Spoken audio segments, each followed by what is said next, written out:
මේක තමයි ප්‍රධාන ගල් ගුහාව. ඕනත් කියලා හෙල්මට් එකක් දාගත්තා. මේක වවුල් කිප්පලක් හින්දා වවුල වෙත් මොනවා දෙන්න පුළුවන් සහ මේක අපිට යන්න තරම් උසක නැති නිසා ඔළුව දින්න පුළුවන් නිසා හෙල්මට් එකක් දාගත්තා. පුළුවන් මචං. යන්න පුළුවන්. අඩ වවුල් සෙට් එකක් ඉන්නවා.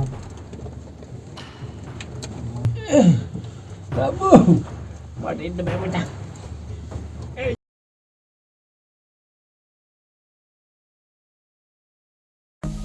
ගම්වල කතා හොයාගෙන යද්දී අපිට හමු වෙන කතා වර්ගයක් තමයි ඓතිහාසික ස්ථාන සම්බන්ධ කතා.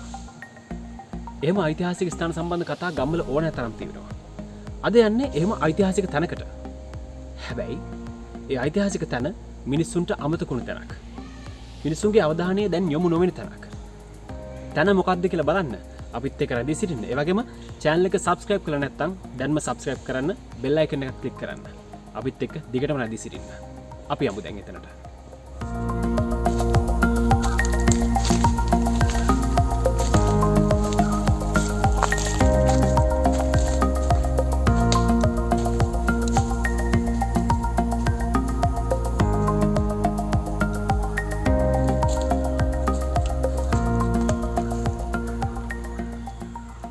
මහනුවර නගරේ ඉඳලා පස්ගම කියන ග්‍රාමයට එද්දී මේ පස්ගම පාර තමයි මේ ස්ථානේ පිහිටලා තියෙන්නේ.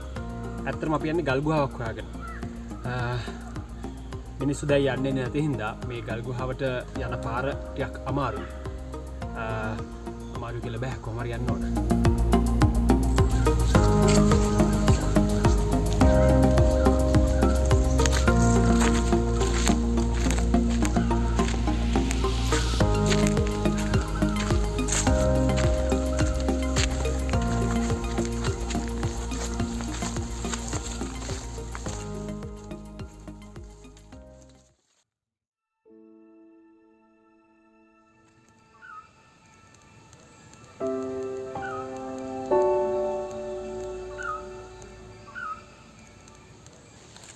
ගල් ගුහාවට යන්න කලින් ගල් ගුහාව හමු වෙන්න කලින් ඔබ මේ ගල් ගුහාවට આવත් හමු වෙන පළමු දර්ශනය තමයි මේ බෝධීන් වහන්සේ.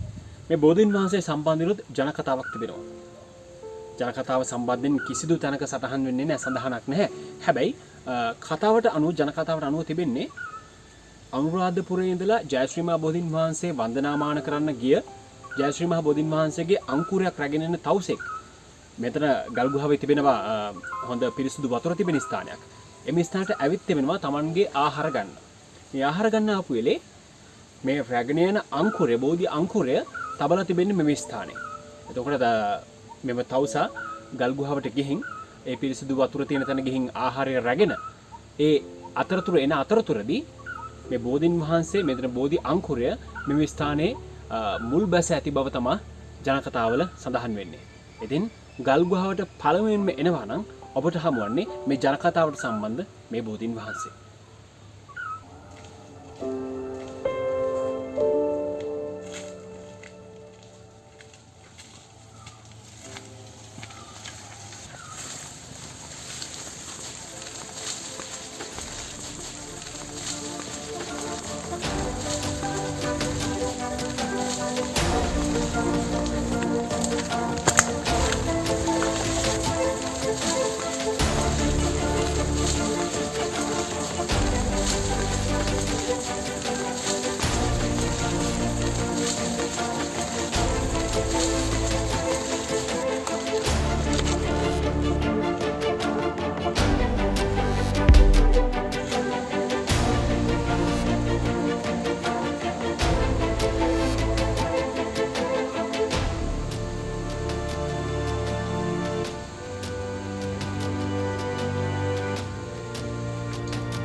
බෝධීන් වහන්සේ පසු කරලා එද්දී ප්‍රධාන ගල්ගුහාවට ප්‍රවිෂ්ඨ වෙන්න පෙර අපිට හමු වෙන මේ කුඩා ගල්ගුහාව තමයි මේ තියෙන්නේ. අර බෝධීන් වහන්සේ සම්බන්ධ ජනකතාවේදී තවසෙක් Tamanගේ ආහාර ලබා ගැනීමට අර පිරිසිදු වතුර හොයාගෙන ආවා කියන පිරිසිදු වතුර තිබෙන ස්ථානයට ආවා කියනවනේ. ඒ තමයි මෙතන. අදටත් බයකින් සැකේකින් කරව මෙතන වතුර බොන්න පුළුවන්. දැන් අපි කලින් ගිහලා වතුර බොන්න පුළුවන්. ඉතින් පිරිසිදු වතුර තමයි මෙතන තියෙන්නේ. ඒ වගේම මේ තවුස සම්බන්ධ ජනකතාව වගේම තවත් කතා කිහිපයක් මේ වතුර වැටෙන ස්ථාන සම්බන්ධයෙන් අපිට අහන්නට දකින්න ලැබෙනවා. න්‍යාංකාරවලදී පවා මේ ස්ථානයේ වතුර වැටෙන එක නවතින්නේ නැහැ කියලා තමයි ගම්වාසීන් කියන්නේ. හැබැයි මේට අවුරුදු 20 ගානකට පෙර තමයි දරුණු නියගයක් තත්ත්වයකදී මේ ස්ථානයේ වතුර වැටෙන එක නැවතිලා තියෙනවා. ඊට පසුව ගම්වාසීන් එකතු වෙලා දවස් 7ක් පිරිත් සජ්ජායනා කරලා ස්වාමීන් වහන්සේලාත් සමග. දවස් 7 මේ පිරිත් සජ්ජායනාව අවසන් වෙන විටම මේ ස්ථානයේ වතුර වැටෙන නමත පටන් ගන්නවා කියලා තමයි ගම්වාසීන් අදටත් කියන්නේ.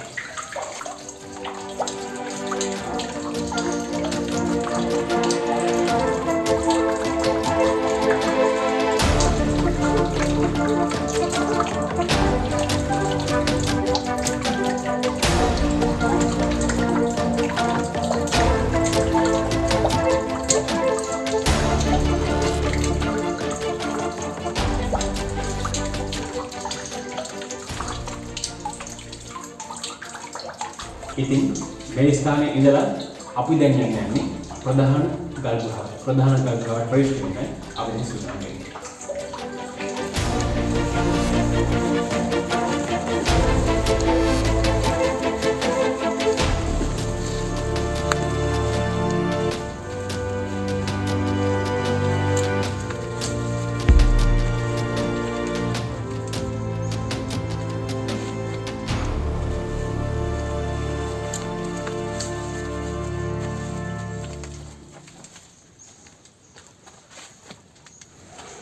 මේක තමයි ප්‍රධාන ගල්ගුහාව. මේ ගල්ගුහාවට පණිපේ ගල්ගුහාව කියලා කියනවා. බොහෝ ගම්වාසීන් පණුපේ ගල්ගුහාව කියලාත් කියනවා. මේක සම්බන්ධයෙන් හැදිච්ච කතා බොහොමයි. කතා කරන්න චුට්ටක් ඇතුළට ගියා නම් හොඳයි කියලා හිතෙනවා. බලමු ඇතුළට ගිහින්.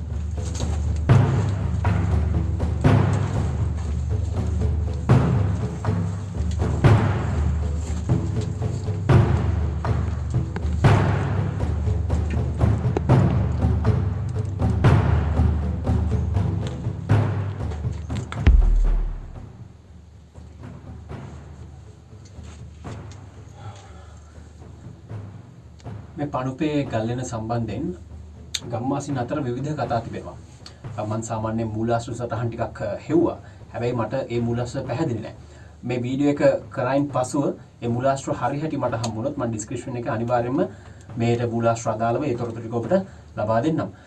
මේ ගම්වාසීන් අතර ප්‍රධාන කතා දෙකක් තිබෙනවා මේ ගල්ලෙන සම්බන්ධයෙන්. එකක් තමයි මේ ගල්ලෙනේ දැන් මේ වෙන විට දැන් අපිට මිනිස්සෙකුට අඩුම තරමේ මීටර් කිහිපයක් ඉඳගෙනවත් යන්න බැරි බඩ ගාගෙන යන්න බැරි තත්ත්වයකට පත් වෙලා තිබ්බට මීට අවුරුදු 700කට විතර එහායි ඇටෙක් පිට කොඩියක් රැගෙන මේ ගල් ගුහාවේ යන්න පුළුවන් කියලා. ඒ තරම් උසක් තිබුණා කියලා තමයි ගම්වාසීන් කියන්නේ. එතකොට මේ ඇතෙක් පිට කිව්වම ඒක කොහොමද අපි සාධාරණීකරණය කරන්නේ කතාව. ඒ කතාව සාධාරණීකර ගන්න පුළුවන් අපිට අපේ මේ පස්කම නාථ දේවාලයට ආපුවම මේ නාථ දේවාලේ තිබුණා ඇතෙක් සම්බන්ධ දල දෙකක්. එතකොට මේ දල දෙක අයත් වෙන්නේ මේ කැලේක හිටපු ඇතෙකුට කියලා කියන්නේ. ඒ ඇතා පෙරහැර කාලේදී විතරක් මේ පස්කම නගරයට ඇවිල්ලා මේ පස්කම ග්‍රාමයට ඇවිල්ලා මේ පස්කම පෙරහැරට ඇවිල්ලා ඊට පසුව නැවතත් කැලේට ගියා කියලා තමයි ගම්වාසීන් කියන්නේ ජනකතාවල සඳහන් වෙන්නේ. ඉතින් එතකොට මේ ඇතා පිට මේ ගල් ගුහාවේ එහා කෙළවර සිට මෙහා කෙළවරට ගියා කියලා තමයි අපිට ওই කතාවල සඳහන් වෙන්නේ. ඒ වගේම කියන්න ඕනේ මේ ගල් ගුහාව ගල්ලෙන් මුල්ල දෙල්තොට ප්‍රදේශයේ තියෙන ගල්ලෙන් මුල්ල කියන තැනින් තවත් ගල්ලෙනක් තිබෙනවලු. ඒ ස්ථානයේ දක්වා මම හිතන්නේ කිලෝමීටර මම හිතන්නේ එතකොට දෙල්තොට මේ හරිය ඉඳලා දෙල්තොට ගත්තාම සාමාන්‍යයෙන් සෑහෙන කිලෝමීටර ප්‍රමාණයක් තිබෙනවා. ඒ තරම් දුරකට මේ ගල් ගුහාව විහිදෙනවා කියලාත් කතාවක් තිබෙනවා. ඒ වගේම දැන් මේ කන්ද සම්බන්ධ වෙන මේ ගල් ගුහාව තිබෙන කන්ද සම්බන්ධ වෙන්නේ ගලඋඩ කන්ද කියන කන්දට. එතකොට මේ ගලඋඩ කන්ද කියන මේ කන්දේ සමහර තැන්වල තට්ටු කළාම බොල් හඬක් ඇහෙනවා කියලා කියනවා. ඒතරේ බොල් හඬ ඇහෙන්නේ මේ ගල් ගුහාව තවමත් තිබෙන නිසා මේ ගල් ගුහාව තවමත් තිබෙන නිසා කියලා තමයි බොහෝ තැන්වල කියවෙන්නේ. දැන් නම් මේ ගල් ගුහාව වවුලන්ගේ තිප්පලක් බාටපත් වෙලා තියෙන්නේ. තවත් ජනකතාවක් තිබෙනවා මේ සම්බන්ධයෙන්. මේ ඉස්සර ගොවීන්ට ගොවිතැන් කටයුතු කරන්න අවශ්‍ය සියලුම උපකරණ රත්තරන් දෑකැති රත්තරන් උදළු මේ දේවල් මේ ගල් ගුහාවේ තිබුණා කියනවා. එතකොට මේ ගල් ගුහාවේ මේ රත්තරන් දෑකැති මේ රත්තරන් උදළු තියෙද්දි ගම්වාසීන් කරන්නේ එක කාලයකට ඇවිල්ලා Tamanගේ ගොවිතැන් කටයුතු ආරම්භ කරන්න මේ ගල් ගුහාවට ඇවිල්ලා ඒ බඩු ටික අරගෙන යනවා. ඒ රත්තරන් බඩු මේ දෑකැති මේ උදළු මේ හැමදේම අරගෙන යනවා. ඊට පසුව Tamanගේ ගොවිතැන් කටයුතු ඉවරුණාන් පස්සේ මෙම දෑකැති මේ උදළු මේ කෘෂිකාර්මික භාණ්ඩ සියල්ලම මෙම ස්ථානයට නැවතත් ගෙනත් තිබ්බලු. හැබැයි එක් ගැමියෙක් මේ රන් දෑකැත්තක් හොරකම් කරන්න ගිහිල්ලා ඒ කියන්නේ ගෙනියලා ආය ගෙනත් තියන්නේ නැතුව ඉන්න ගිහිල්ලා මේ ගල් ගුහාවේ දොර වැහුණා. මේ ගල් ගුහාවට මිනිස්සුන්ට යන්න එන්න බැරි වුණා කියලා කතාවකුත් ගම්වාසීන් අතර තිබෙනවා. ඒ වගේම දැන් අපි මේ ස්ථානට ඇවිත් මේ දැන් බලනකොට අපිට හොඳට පේනවා මේ ගල් ගුහාව යම් උසක තිබුණා. දැනටත් මේ ස්ථානට ඇවිල්ලා බැලුවොත් පේන්නේ හොඳටම පස් පිරලා තියෙන ගතියක්. ඉතින් අතීතය සම්බන්ධ විවිධ කතා තියෙන්න පුළුවන්. ඉතින් අපිට කරන්න තියෙන්නේ මේ කතා හොයන එක, කතා ඔබට කියන එක. තවත් පොඩ්ඩක් මේ කතා කියන්න කලින් ඉවර වෙන්න කලින් පොඩ්ඩක් ඇතුළට තවත් ගියා නම් හොඳයි කියලා හිතෙනවා. පොඩ්ඩක් ඇතුළට යමු අපි. කොහොමද කියලා හෙල්මට් එකක් දාගත්තා. මේක වවුල් තිප්පලක් හින්දා වවුල වෙයි මුණ වදින්න පුළුවන් සහ මේක අපිට යන්න තරම් උසක නැති නිසා ඔළුව වදින්න පුළුවන් නිසා හෙල්මට් එකක් දාගත්තා. ඇතුළට ගිහින් බලමු අපි කොච්චර දුරක් යන්න පුළුවන්ද කියලා.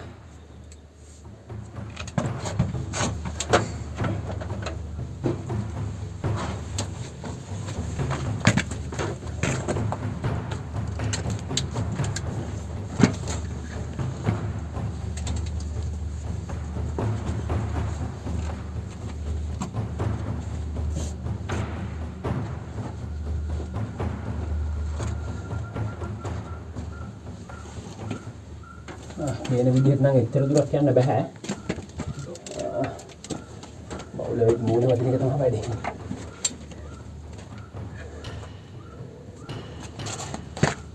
අපේ මැටි දාගන්න දෙන්නේ. ඔව්.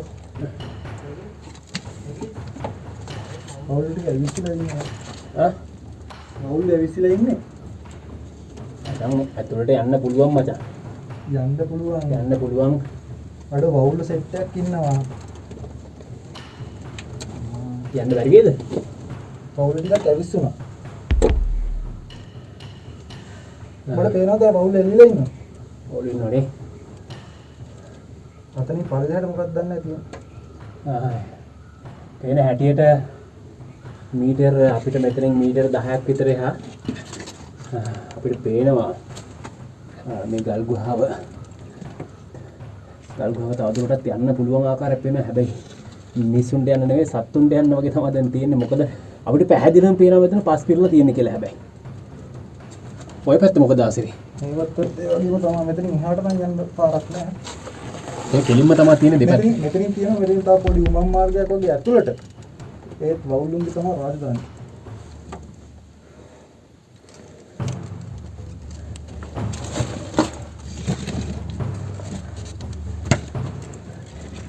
මේක ඇතුළේ ඉන්නවා මේ අනිත් ටික නම් බඩ ගාගෙන තමයි යන්න වෙන්නේ ආසිරි. ඔව්. මේ මෙතන මේකක් දැක්කද? මේ කැමරා ළඟට આવත් පේනවා. මොකක්ද තියෙන්නේ? තා පොඩි උමක. හැබැයි සත්තුන් තමයි යන්න දෙන්නේ. සත්තු ගියප් පාරක් තියෙන හොඳට.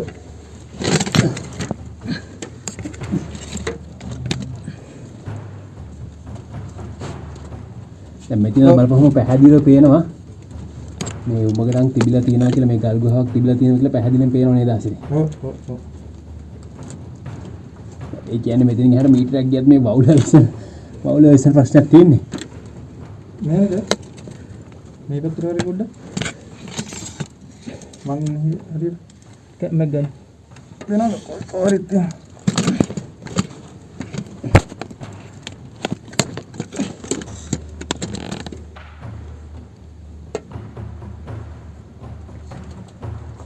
එහාට ගිහින්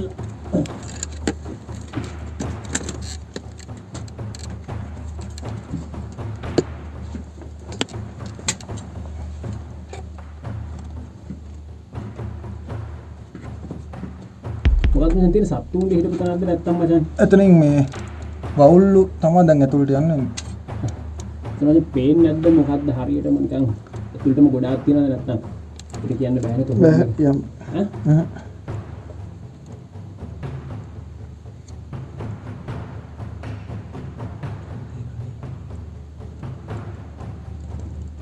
මේ වවුල්ලු ටික නම් අතන මේ උඩ අඩු වුණා බම් මේ. මේ උඩ පහළ ගියා නේද එළියට? ගියානේ. තාම පොඩ්ඩක් අපි යන්න ඉස්සරහට. පැහැදිලිවම බැලුවොත් තේනවා මෙතනට අවිත් ඉස්සරහට යන්න අමාරුයි. පැහැදිලිවම තේනවා ආරක්ෂණ තිබුණු වගේ.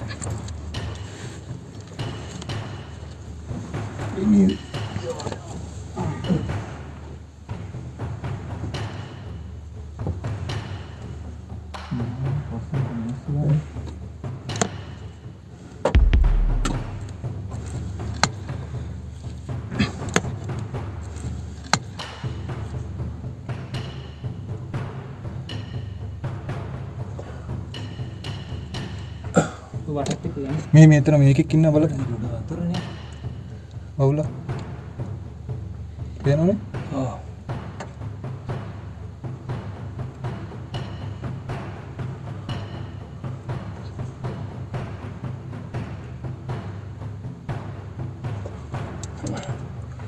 ගියා මචං.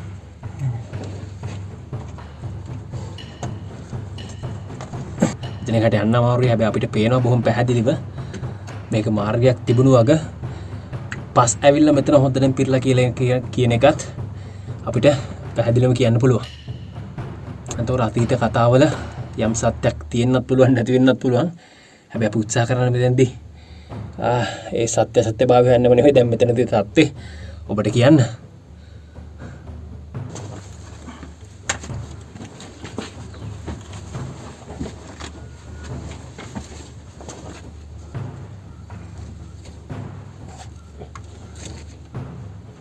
සුපිරි පරි ඉතිරි. බබු මට ඉන්න බෑ මචං. එయ్యෝ.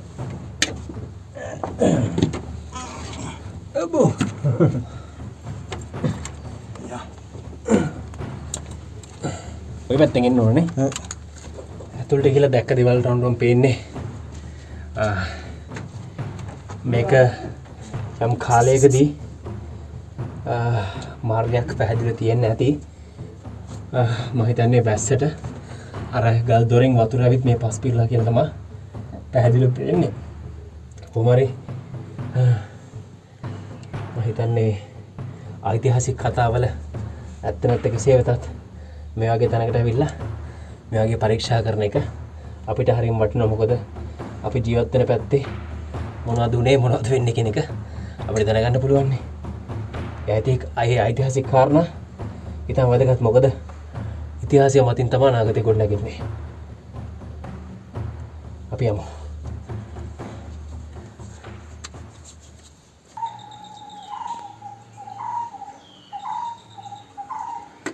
ඇත්තටම මේ ඇතුළේදී හුස්ම ගන්න අමාරු ඒ හින්දා අපිට හරි කාරණා ඇතුළේදී කියන්න බැරි වෙන්න පුළුවන්. දැන් අපිට නම් තිබ්බ ප්‍රශ්නේ විලේජ් ලයිබ්‍රරිස් අපිට තිබ්බ ප්‍රශ්නේ ඒ කියන්නේ දැන් අපි මේ ගල් ගුහාව සම්බන්ධයෙන් අහලා තියෙන්නේ ගම්වාසීන් කියන කතාව විතරයි. මිනිස්සු කියන කතාව විතරයි. අපිට කුතුහලයක් තිබුණේ මෙතන ඇත්තට මොකක්ද තියෙන්නේ, ඇත්තම කතාව මොකක්ද, ඇත්තට මේ කියන දේ ඇතුළට යන්න පුළුවන්ද කියන එක අපිට සැකයක් තිබුණා, කුකුසක් තිබ්බා. ඒක දුරු කරගන්න තමයි අපි මේ ස්ථානට ආවේ. ඉතින් ඇත්තට විකුත් අපිට පැහැදිලිව පේන්නේ යම් කාලයකදී මේ ගල් ගුහාව මම හිතන්නේ අර අපි කලින් කිව්වා වගේ ඇතෙක් පිට කොඩියක් කරගෙන යන්න තත්ත්වයක් කෙසේ වෙතත් මම හිතන්නේ මිනිසෙකුට හිටගෙන යන්න පුළුවන් ප්‍රමාණය යම් දුරක් යන්න පුළුවන් ප්‍රමාණයෙන් තිබිලා තියෙනවා. ඉතින් මේ වගේ ස්ථාන ඔබගේ ගමෙත් තියෙන්න පුළුවන්, ඔබගේ ප්‍රදේශෙත් තියෙන්න පුළුවන්. ඒ සම්බන්ධයෙන් අපිට කියන්න. අපිට කිව්වේ නැතත් ඔබත් පොඩ්ඩක් ගිහින් බලන්න මේ ගම්වාසීන් කියන කතා, මේ ජන කතා ඇත්තද කියලා පොඩ්ඩක් ඔබ සර්ච් කරලා බලන්න, පරීක්ෂා කරලා බලන්න. ඉතින් මේ වගේ තවත් දේවල් බලන්න, මේ වගේ වීඩියෝ බලන්න අපිත් එක්ක එකතු වෙලා ඉන්න. අපි subscribe කරන්න, bell icon එක click කරන්න. ළඟදීම අපි ඔබගේ ගමටත් මේ වගේ ස්ථාන හොයාගෙන අපි එනවා. එහෙනම් ඊළඟ වීඩියෝ එකේ හම්බ වෙමු.